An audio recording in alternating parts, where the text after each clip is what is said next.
Semester English के सबसे important questions और उनके आंसर को डिस्कस करेंगे जो एग्ज़ाम में बार बार। तो अगर आप ये वीडियो एंड तक देख लेंगे तो 70% पेपर आपके लिए इजी हो जाएगा। क्वेश्चन और उनके आंसर को भी आसान तरीके से याद करने का तरीका भी देखेंगे। तो चलिए शुरू करते हैं इसके इम्पॉर्टेंट क्वेश्चंस को, और साथ ही हम उसको हिंदी में भी उसकी मीनिंग को जानेंगे जिससे कि आप आसानी से याद कर पाएँ। तो आइए सबसे पहले देखते हैं। क्वेश्चन नंबर फर्स्ट है, give a character sketch of Chandu. Chandu जो है वो एक सिंपल और इमोशनल कैरेक्टर है। He represent the struggles of a common man, जो कि एक साधारण आदमी जो है उसकी कठिनाइयों को दर्शाता है। तो चंदू एक साधारण और भावुक पात्र है जो आम आदमी की कठिनाइयों को दर्शाता है। क्वेश्चन है, ये आपके शॉर्ट क्वेश्चंस में बहुत ही ज़्यादा क्वेश्चंस आते हैं। वो है राइट अ नोट ऑन मुल्क राज आनंद। ये एक राइटर हैं, इनके बारे में लिखना है। तो मुल्क राज आनंद एक फेमस इंडियन इंग्लिश नॉवलिस्ट थे। मुल्क राज आनंद एक प्रसिद्ध भारतीय अंग्रेजी लेखक थे। He wrote about poor labours and oppressed classes. इन्होंने गरीबों, मजदूरों और दलितों की समस्याओं को अपनी रचनाओं में दिखाया है। तो ये था मुल्क राज आनंद के बारे में एक शॉर्ट नोट। इन्हीं पॉइंट्स को आप तैयार करके लॉन्ग क्वेश्चंस भी बना सकते हैं। तो आप पॉइंट्स तैयार करिए सबसे पहले, फिर आप आंसर को लिखने की प्रैक्टिस करिए। क्वेश्चन है, ये आपके दूसरे यूनिट का क्वेश्चन है, इसलिए यहाँ पे क्वेश्चन नंबर फर्स्ट दिया गया है। Draw a character sketch of Nambi. Nambi भी एक लेसन के आपके एक कैरेक्टर है। नंबी एक ओल्ड स्टोरी टेलर है। He is full of wisdom and imagination.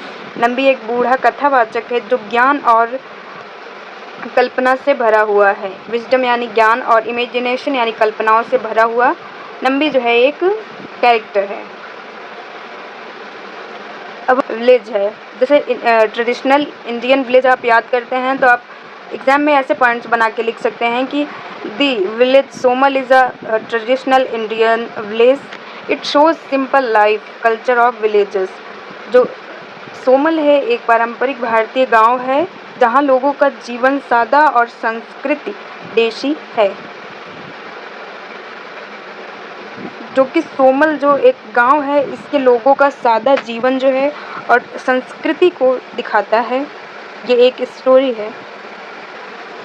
अब देखते हैं question number third, write a note on R K Narayan. ये भी एक इंडियन राइटर हैं। आर के नारायण एक well known Indian English writer हैं। जैसे कि हमने कहा, पॉइंट्स को याद रखिए, फिर हम इसका इंग्लिश में आंसर बनाएंगे। जैसे कि आप ऐसे बना सकते हैं, जैसे आप ये पॉइंट याद कर लिए, नोन इंडियन इंग्लिश राइटर। तो आप ऐसे लिख सकते हैं कि are K Narayan was a well known Indian English writer. Most stories Malgudi town पर बेस्ड हैं। इनकी बहुत सी स्टोरीज जो हैं वो एक मालगुडी नामक काल्पनिक नगर पर आधारित हैं। आर के नारायण एक प्रसिद्ध भारतीय लेखक हैं जिनकी कहानियाँ ज़्यादातर मालगुडी नामक काल्पनिक नगर पर आधारित है। नेक्स्ट क्वेश्चन को, चूँकि आपका यूनिट अब चेंज हो गया है तो इसलिए यहाँ पे क्वेश्चन नंबर फर्स्ट दिया गया है। क्वेश्चन नंबर फर्स्ट है, discuss the major themes in James at twinkle. ये एक आपका, तो इस लेसन का थीम जो है वो childhood innocence, competition and harsh reality of life. इस कहानी के मुख्य विषय क्या हैं? बचपन की मासूमियत, प्रतियोगिता और जीवन की सच्चाई के बारे में ये जो लेसन है जेम्स एट ट्विंकल में बताया गया है। इम्पॉर्टेंट क्वेश्चन है, characters case in novel. Novel एक सबसे पहला कैरेक्टर जो है वो रवि है, जो कि इनोसेंट, कम्पिटिटिव और सेंसिटिव है। रवि एक मासूम, प्रतियोगी और भावुक बच्चा है। और दूसरा है रघु, जो स्ट्रॉन्ग, डोमिनेटिंग, कॉन्फिडेंट। रघु एक मजबूत, हावी रहने वाला और आत्मविश्वासी बच्चा है। तो इस तरह से दो कैरेक्टर्स हैं इसके इन नोवेल में।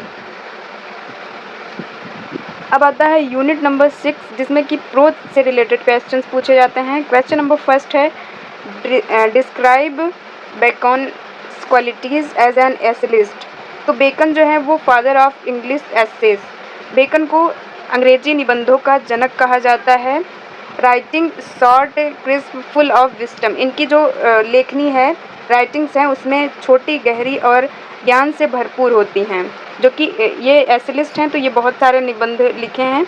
तो इनको निबंधों में जो है निबंध जो हैं वो छोटे और गहरे प्रभाव वाले और ज्ञान से भरपूर होते हैं। बेकन को अंग्रेजी निबंधों का जनक कहा जाता है। तो ये है यूनिट नंबर 6 प्रोज का क्वेश्चन नंबर फर्स्ट, जो कि बहुत ही इम्पोर्टेंट है। अब आता है question number second, what does Bacon advise in his essay of studies. Bacon का क्या एडवाइस, क्या सलाह है जो एसे है, स्टडीज़ एसे है, इसमें क्या इनकी सलाह है। तो स्टडीज़ मेक मैन कंप्लीट और रीडिंग बेकन्स माइंड। बेकन कहते हैं कि अध्ययन इंसान को पूर्ण बनाता है, पढ़ाई मन व्यापक होता है, पढ़ाई करने से मन व्यापक होता है और अभ्यास से ज्ञान परिपूर्ण होता है। जो इनका बेकन का एसे है स्टडीज़, इसमें इन्होंने 3 जो इम्पोर्टेंट पॉइंट्स हैं आप याद रखिए। पहला है कि अध्ययन से यानी स्टडी करने से इंसान पढ़ाई जो है जो इंसान को पूर्ण बनाती है, कंप्लीट करती है, और पढ़ाई से मन व्यापक होता है और अभ्यास करने से ज्ञान परिपूर्ण होता है। तो ये था इम्पोर्टेंट क्वेश्चन नंबर सेकंड, जो कि आपके एग्जाम में बहुत बार इससे क्वेश्चन आता है। Bacon's contribution to English essays. Bacon के जो इंग्लिश एसे निबंध है, कंट्रीब्यूशन, इनके योगदान को बताना है। तो पहला है permanent literary form essay, practical, logical, full of life lessons. Bacon ने अंग्रेजी निबंधों को स्थायी साहित्यिक रूप दिया, यानी परमानेंट लिटरेरी फॉर्म। सेकंड है उनके निबंध व्यवहारिक, प्रैक्टिकल होते हैं, तार्किक, लॉजिकल और जीवन के अनुभव से भरपूर होते हैं, फुल ऑफ लाइफ लेसन्स। तो ये था बेकन के कंट्रीब्यूशन इंग्लिश एसेज में। अब हम देखते हैं यूनिट नंबर 7 इम्पॉर्टेंट क्वेश्चंस। सबसे पहला क्वेश्चन है Tagore as a versatile genius. जो टैगोर हैं बहुमुखी प्रतिभा के धनी हैं, ये कैसे हैं इसके बारे में आपको बताना है, इनकी राइटिंग्स के बारे में, इनके बारे में। तो टैगोर एक poet, novelist, dramatist and painter हैं एंड अ फिलोसफर भी। इस तरह से ये टैगोर कवि, पोइट, उपन्यासकार, नॉवलिस्ट, नाटककार, ड्रामेटिस्ट और पेंटर हैं, एक चित्रकार हैं, और फिलोसफर, दार्शनिक, सब कुछ थे रविन्द्रनाथ टैगोर। इसलिए इन्हें क्या कहा जाता है, वर्सटाइल जीनियस कहा जाता है। अब इस लेसन का अगला इम्पॉर्टेंट क्वेश्चन है question number 2, Tagore's voice of Bengal. Bengal की आवाज़। टैगोर ने बंगाल की कल्चर, ट्रेडिशन और इमोशंस को अपनी पोइट्री में दिखाया है, जो कि है बंगाल की आवाज़, इस पोइट्री का नाम है। टैगोर बंगाल की संस्कृति और भावनाओं को असली आवाज़ थे। उनकी रचनाएं बंगाल की आत्मा को दर्शाती हैं। चूँकि रविन्द्रनाथ टैगोर जो हैं वो बंगाल से थे, तो इसलिए इन्होंने वहाँ की जो कल्चर और ट्रेडिशन और इमोशंस को अपनी पोइट्री में दिखाया है। तो इस तरह से होते हैं आपके बीए फर्स्ट सेमेस्टर इंग्लिश के यूनिट नंबर 7 तक के सभी मोस्ट इंपॉर्टेंट क्वेश्चंस, जो कि आपके एग्जाम में बहुत ही ज़्यादा पूछे जाते हैं।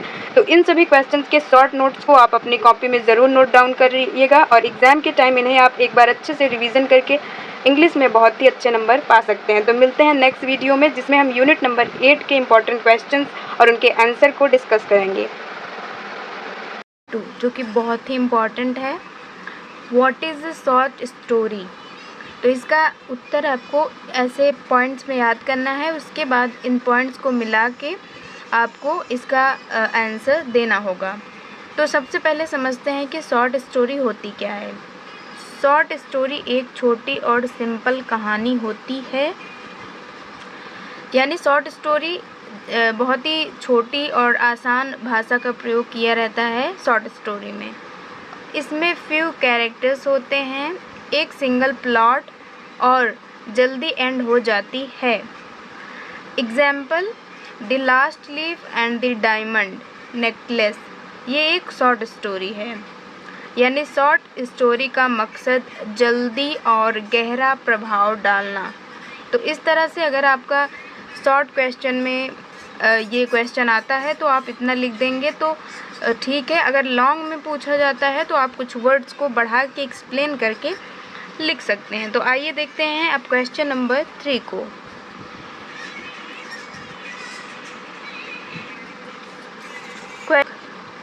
क्वेश्चन नंबर 3 बहुत ही इम्पॉर्टेंट है, पेरियोडिकल एसे। अब हम बात करते हैं पेरियोडिकल एसे की। ये ऐसे एसेज होते हैं जो न्यूज़पेपर या मैगजीन्स में पब्लिश होते हैं। इनफॉर्मल होते हैं, शॉर्ट होते हैं और इंटरेस्टिंग भी। तो यानी ये आप 3 पॉइंट्स पहले याद करिए कि ये पेरियोडिकल एसे न्यूज़पेपर या मैगजीन्स में पब्लिश होते हैं। अगला पॉइंट है ये फॉर्मल होते हैं, शॉर्ट और इंटरेस्टिंग भी। अब एक एग्जांपल देखते हैं। एग्जांपल में है एडिशन और स्टील ने अपने स्पेक्टेटर मैगजीन में बहुत से पेरियोडिकल एसेज लिखे हैं।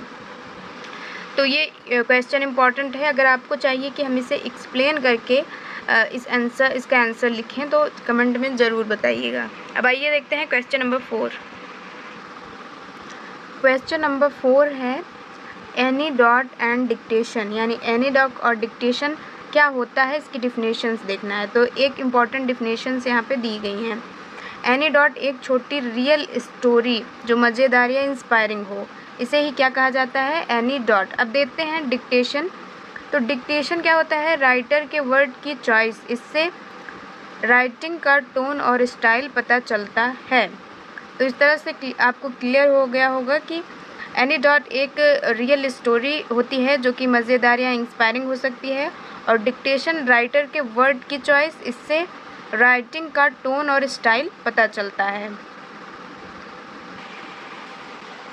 क्वेश्चन नंबर 5 है द लास्ट लीफ चैप्टर का नाम है। अब हम आते हैं कहानी द लास्ट लीफ पर। ऑथर ओ हेनरी ने इसमें होप और सेक्रीफाइस का मैसेज दिया है। बेरम नाम का एक पेंटर अपनी ज़िंदगी रिस्क पर डालकर जॉन्सी के लिए आखिरी पत्ता बनाता है। मोरल, दूसरों की मदद और सेक्रीफाइस लाइफ को नई उम्मीद देते हैं।